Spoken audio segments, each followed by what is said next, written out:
കന്യാകുമാരിയിൽ സൂര്യോദയം കാണാൻ വേണ്ടിയിട്ട് നമ്മൾ നിൽക്കുകയാണ് ഇപ്പോൾ.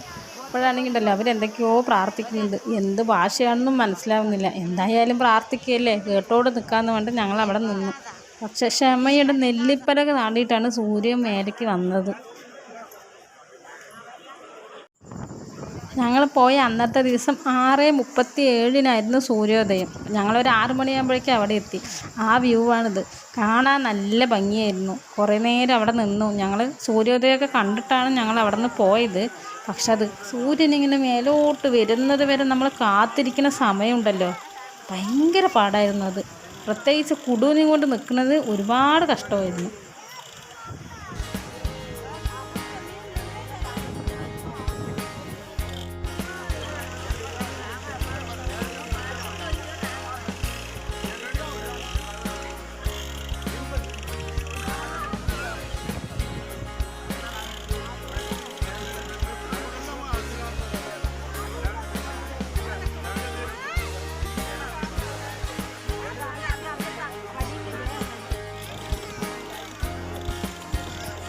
അവിടെ നല്ല തിരക്കുണ്ടായിരുന്നു.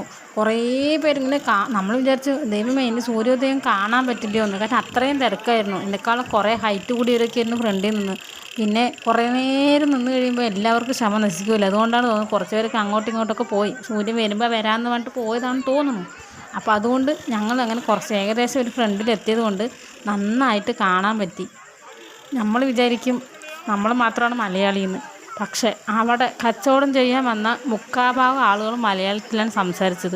അപ്പോൾ മനസ്സിലായി നമ്മളല്ല, അവിടെ കച്ചവടം ചെയ്യുന്നവരേ മലയാളികളാണെന്ന്. നമ്മൾ പിന്നെ എവിടെയാണെങ്കിലും മലയാളികൾ ഉണ്ടാവുമല്ലോ, അതാണല്ലോ നമ്മൾ. ഞാൻ വിചാരിച്ചത് മലയാളികൾ മാത്രമാണ് ഇങ്ങനെ കാറ് കൂവി നിലവിളിച്ച് സന്തോഷിക്കുള്ളൂ എന്ന് വിചാരിച്ച് എന്തെങ്കിലുമൊക്കെ കാണുമ്പോൾ. പക്ഷെ അങ്ങനെയല്ല, എല്ലാ ഭാഷയിലും ഒരേപോലെ തന്നെയാണെന്ന് എനിക്ക് അവിടെ പോയപ്പോഴാണ് മനസ്സിലായത്.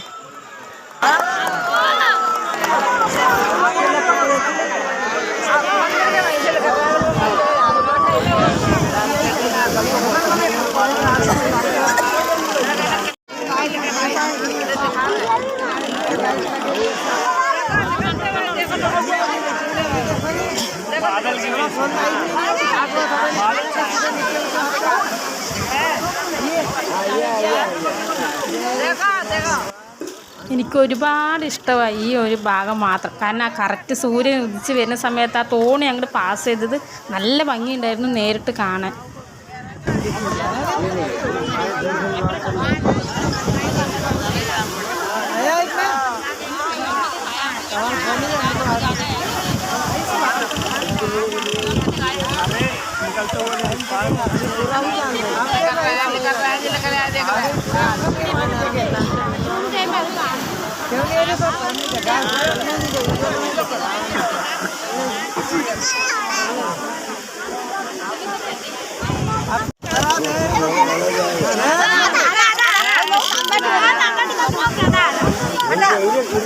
ചോപ്പ് കളർ വരുന്നുണ്ടോ?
चोरी भी किया वहाँ से रहने के लिए पड़ता हूँ, लेकिन वो बाहर आधा घंटा लगेगा।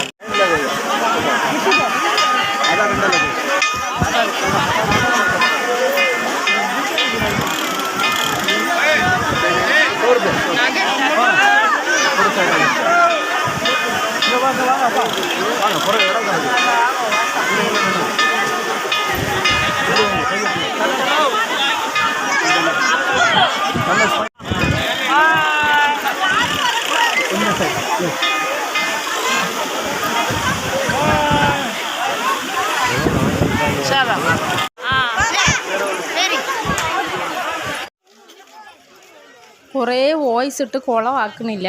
പിന്നെ കുറേ നല്ല നല്ല സ്ഥലങ്ങളൊക്കെ ഉണ്ടായിരുന്നു കാണാനായിട്ട്. ഞങ്ങൾക്ക് അധികം സമയമൊന്നും ഇല്ലാത്തതുകൊണ്ട് കണ്ടില്ല. ഇവിടെയൊക്കെ പോകുമ്പോഴില്ലെങ്കിൽ അധികവും ഒരു ദിവസം അവിടെ നിൽക്കാൻ പാകത്തിന് പോകണം. എന്നാൽ മാത്രമേ നമുക്ക് ഫുള്ളായിട്ട് എല്ലാവരെയും കണ്ട് ആസ്വദിച്ച് അവിടെ എന്താ പറയുക അങ്ങനെ പറ്റുള്ളൂ. ഇല്ല ഓടി നമ്മൾ എല്ലാവരെയും കണ്ടിട്ട് വരുന്ന പോലെയാവും.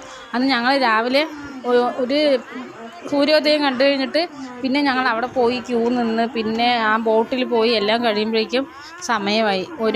ഒരു മണിൻ്റെ ഉള്ളിൽ നമുക്ക് തിരിച്ച് വണ്ടിയിൽ കയറണമെന്നുണ്ടായിരുന്നു.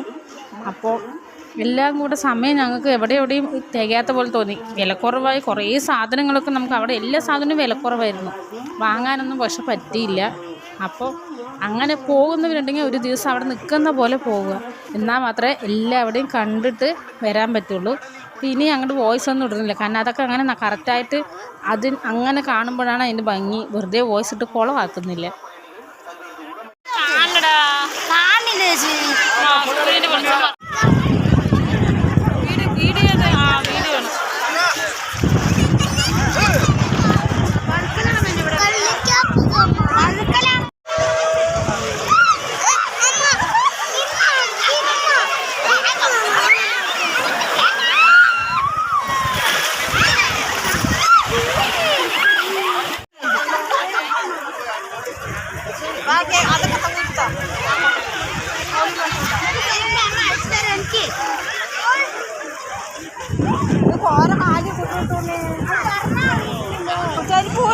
ശിവന്റെ ലിംഗം പോലെ എന്തോ ഉണ്ടാക്കിയിട്ട് അവരവിടെ പൂജ ചെയ്യുന്നുണ്ടായിരുന്നു. എന്താ സംഭവം എന്നറിയില്ല. മലയാളികളല്ലായിരുന്നു അവിടെ പൂജ ചെയ്തുകൊണ്ടിരുന്നത്. അതുകൊണ്ടാണ് മനസ്സിലാവാത്തത്.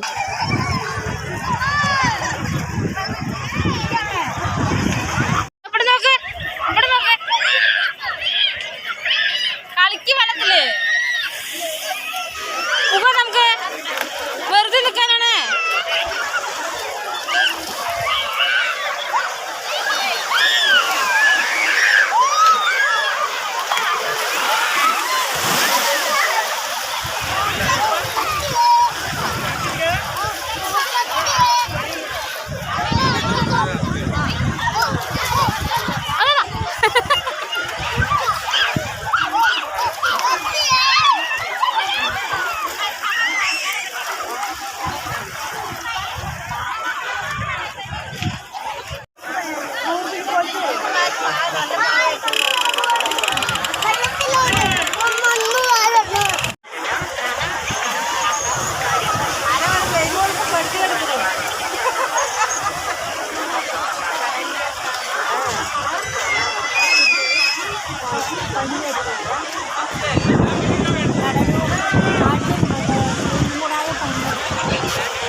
ഇത് അമ്പലത്തിന് അകത്ത് പോകുന്ന സ്ഥലമാണ്. ഇവിടുത്തെ ദേവിയുടെ മൂക്കുത്തിക്കാണ് ഒരുപാട് പ്രത്യേകത എന്ന് പറയുന്നത്. അതിനകത്ത് ഭയങ്കര തിളക്കമാണ് ആ മൂക്കുത്തി എന്നൊക്കെ പറഞ്ഞിട്ട് എന്തോ കഥയൊക്കെ ഉണ്ട്. പക്ഷെ കഥയൊന്നും ഇപ്പോൾ ഇതിനകത്ത് ഞാൻ വിശദീകരിക്കുന്നില്ല. ഇവിടെ കടയിൽ അധികവും ഈ ശംഖ് കൊണ്ടുണ്ടാക്കിയ കുറേ സാധനങ്ങളുണ്ടായിരുന്നു.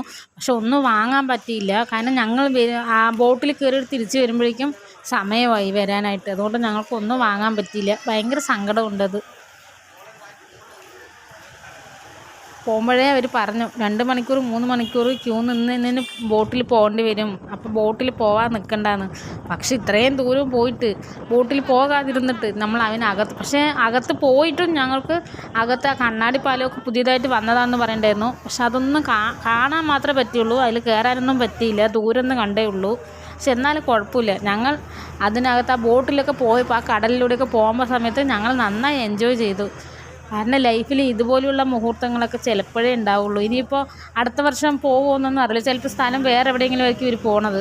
അപ്പോൾ എന്തായാലും ബോട്ടിൽ പോയതൊക്കെ ഭയങ്കര എക്സ്പീരിയൻസ് ആയിരുന്നു. എപ്പോഴും ഓർത്ത് വെക്കാൻ പറ്റിയ കുറേ മുഹൂർത്തങ്ങൾ എനിക്ക് ഈ ടൂറിലൂടെ കിട്ടിയിട്ടുണ്ട്. ഭയങ്കര സന്തോഷം തോന്നി. അങ്ങനെ ആ ബോട്ടിലൂടെയൊക്കെ പോയപ്പോഴും അവിടെ ആ വിവേകാനന്ദ പാർക്കിൻ്റെ അടുത്ത് പോകാൻ പറ്റിയില്ലെങ്കിലും അത്ര അടുത്തുനിന്ന് ഇങ്ങനെ കാണാൻ പറ്റിയല്ലോ. അതൊക്കെ ഭയങ്കര സന്തോഷം തോന്നി. പിന്നെ എന്താണ് കുറേ സമയം നമുക്ക് അവിടെ ചിലവാക്കാൻ പറ്റിയില്ല എന്നുള്ളൊരു സങ്കടമുണ്ട്. ഈ ടൂർ ഞങ്ങൾ 5 ദിവസം പോയിട്ട് കുറേ അമ്പലങ്ങൾ കണ്ടു. അതിലൊക്കെ ഭയങ്കര സന്തോഷം തോന്നി. എല്ലാ അമ്പലവും നന്നായി തൊഴാൻ പറ്റി, നല്ലത്. പക്ഷെ ഇവിടെ മാത്രം എനിക്ക് കുറച്ചും കൂടി സമയം വേണമെന്ന് തോന്നി. കാരണം കുറേ സ്ഥലം കാണാനുണ്ടായിരുന്നു, പക്ഷെ വേഗം സമയം കഴിഞ്ഞതുപോലെ ഉണ്ടായിരുന്നു. ഒരു മണി എന്നുള്ളത് ഒരു 4 മണിയൊക്കെ ആയി. അത്രയും വരെ ഉണ്ടെങ്കിൽ കൂടി ഏകദേശം എല്ലാവരും കാണാമായിരുന്നു. പക്ഷെ എന്നാലും കുഴപ്പമില്ല, എല്ലാവരും കാണാം. അത്രയും ദൂരം നമ്മളിപ്പോൾ പാലക്കാട് ഇരിക്കുന്നവർ കന്യാകുമാരി വരെ അങ്ങനെ പോയി കണ്ടു എന്നുള്ളതിൽ ഭയങ്കര സന്തോഷം.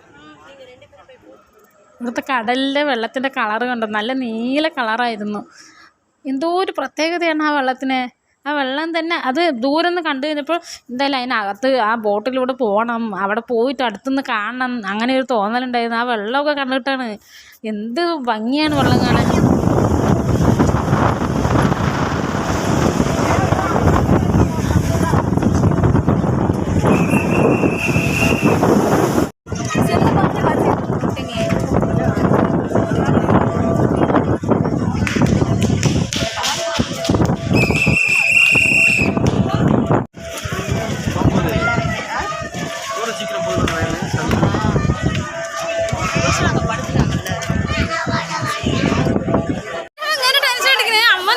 എങ്ങനെ എനിക്ക് പേടിയാണ്.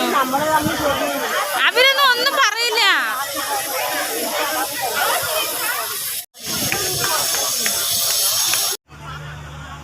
കറക്റ്റ് 12:30 ആകുമ്പോഴാണ് ഞങ്ങൾ അതിനകത്ത് നിർത്തിയത്. അമ്മയ്ക്കാണെങ്കിൽ, അഹല്യൻ്റെ അമ്മയ്ക്കാണെങ്കിൽ ഭയങ്കര ടെൻഷൻ കയറി നെഞ്ചുവേദനയേ വന്നു. ഞങ്ങൾ പിന്നെ സമയം വൈകിട്ട് ഞങ്ങളിനി വൈകി വഴക്ക് പറയണ്ടെന്ന് പറഞ്ഞിട്ട് പിന്നെ ഞങ്ങൾ വേഗം തിരിച്ച് വന്നു.